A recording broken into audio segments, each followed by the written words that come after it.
One single marketing campaign generated over $115 million in donations in just 8 weeks. Not through traditional advertising. Not through celebrity endorsements. Through ordinary people dumping buckets of ice water on their heads. And the brand behind it barely did anything at all. Welcome to the world of viral marketing, where a single idea, executed at the right moment, can reach more people than $1 billion Super Bowl budget. In this video, we are going to walk through the most explosive marketing campaigns in history, break down exactly why they worked, and reveal the one counterintuitive truth that most marketing professionals refuse to admit. Because the secret behind every truly viral campaign is not what you think it is. Stay with us. To understand viral marketing, you have to go back to where it started. Before social media existed, before the internet was in every pocket, companies relied on word of mouth the old-fashioned way. A neighbor told a friend. A customer wrote a letter. Marketing was slow, expensive, and largely one-directional. Brands spoke. Consumers listened. That was the deal. But in the mid-1990s, everything began to shift. A small email service called Hotmail launched in 1996 and added a single line to the bottom of every email sent through its platform. It read, "Get your free email at Hotmail." That tagline, attached to millions of outgoing emails every single day, turned every user into an involuntary brand ambassador. Within 6 months, Hotmail had 1 million subscribers. Within 18 months, they had 12 million. Microsoft bought the company for $400 million. Viral marketing had been born, and nobody had even named it yet. The term itself was coined by venture capitalist Steve Jurvetson in 1997, who used it to describe Hotmail's explosive growth. The analogy was biological. Ideas, like viruses, could spread from host to host, replicating faster than any traditional advertising could manage. And once the internet matured, the conditions for virality became almost perfect. All a brand needed was the right idea at the right time. Fast forward to 2004. A fast food chain called Burger King launched a campaign called Subservient Chicken. The concept was absurdly simple. A website featured a person dressed in a chicken suit who would respond to typed commands from visitors. Type "moonwalk," and the chicken moonwalked. Type "sit down," and the chicken sat. It was bizarre, pointless, and completely addictive. Within 24 hours, the website received 1 million visitors. Within a week, that number had climbed to 14 million. Burger King spent almost nothing on traditional media. The campaign existed almost entirely because people shared it with each other, desperate to show their friends this ridiculous chicken. It is one of the earliest examples of interactive viral content, and it proves something crucial. When you give people an experience rather than an advertisement, they do the marketing for you. But nobody mastered this idea quite like Blendtec. In 2006, a blender company facing near-complete obscurity launched a YouTube series called Will It Blend? The premise was exactly what it sounds like. CEO Tom Dixon blended things he had absolutely no business blending.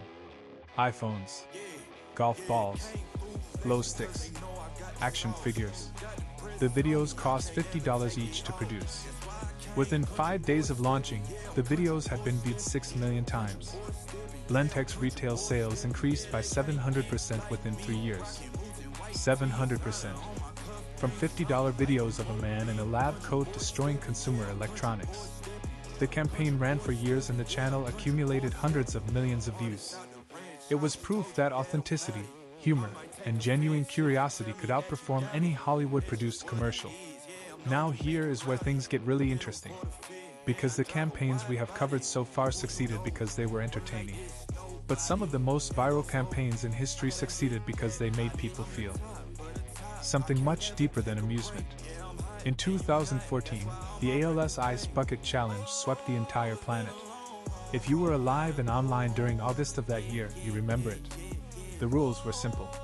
Pour a bucket of ice water over your head, challenge 3 friends to do the same, and donate to ALS research. What made it explode was the social pressure mechanism built right into the structure. You were called out by name, publicly, on social media. Refusing felt awkward. Participating felt heroic. Over 17 million videos were uploaded to Facebook alone. The challenge reached figures like Bill Gates, Mark Zuckerberg, Oprah Winfrey, and Barack Obama. The ALS Association raised $115 million in that 8-week window, compared to just $2.7 million in the same period the previous year. More importantly, it funded a research breakthrough. Scientists discovered a new ALS gene in 2016, directly connected to that funding. Viral marketing had literally saved lives. But not every viral campaign is built on Google. Some are built on controversy. And nobody weaponized controversy more effectively than Nike did in 2018 with their Colin Kaepernick campaign. The tagline was 3 words. Believe in something, even if it means sacrificing everything. Kaepernick had become one of the most polarizing figures in American sports after kneeling during the national anthem to protest racial injustice. Nike's decision to make him the face of their campaign triggered an immediate backlash. People literally burned their Nike shoes on social media. The hashtag boycott Nike trended globally, and Nike's stock dropped 2 points in the immediate aftermath. But here is what nobody talks about. Within 24 hours, Nike's online sales increased by 31%. Within a month, the brand had gained $6 billion in market value. The people burning their shoes were not Nike's target demographic. By taking a side, Nike didn't lose their audience. They deepened their relationship with it. The controversy was the campaign. This brings us to what marketing scientists call the emotion sharing threshold. Research from the Wharton School at the University of Pennsylvania analyzed thousands of pieces of viral content and found that the single biggest predictor of sharing behavior is emotional arousal. Not positive emotion. Not negative emotion. Arousal specifically. Content that makes you feel something intensely, whether joy, outrage, awe, or fear, dramatically increases the likelihood of sharing. This is why a video of a dog reunion gets more shares than an informative article. This is why the Ice Bucket Challenge beat every traditional charity campaign. And this is why Nike's Kaepernick ad outperformed virtually every non-controversial campaign the company had ever run. Intensity beats pleasantness every single time. And then there is Old Spice. In 2010, Old Spice was a brand that teenagers actively avoided. It was what your grandfather used. Their response was a campaign that remains one of the most studied in marketing history. The Man Your Man Could Smell Like featured actor Isaiah Mustafa delivering a rapid-fire monologue of impossible transitions, absurdist humor, and charismatic confidence.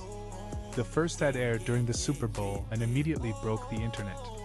But the genius move came 3 days later.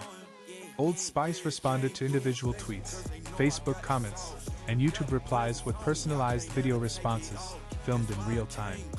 They produced over 180 custom video responses in 48 hours. Engagement went through the roof. Sales increased by 125% within a month. Old Spice became cool again, not because of money spent, but because of wit deployed. What all of these campaigns share is a single underlying principle that most marketing textbooks completely underplay. Viral content does not spread because it is good. It spreads because sharing it says something about the person sharing it. People shared the Ice Bucket Challenge because it made them look charitable and brave. People shared the Kaepernick ad because it declared their values. People shared Will It Blend because it made them look like they had discovered something amazing. Old Spice worked because sending your friend that ad was a form of comedy. Every viral campaign in history has given its audience a social currency, a reason to pass it on that benefits the sharer, not just the brand. This is the insight that changes everything. You are not trying to make content that people like. You are trying to make content that people want to be seen sharing. That distinction is the entire difference between a campaign that reaches 1,000 people and one that reaches 100 million.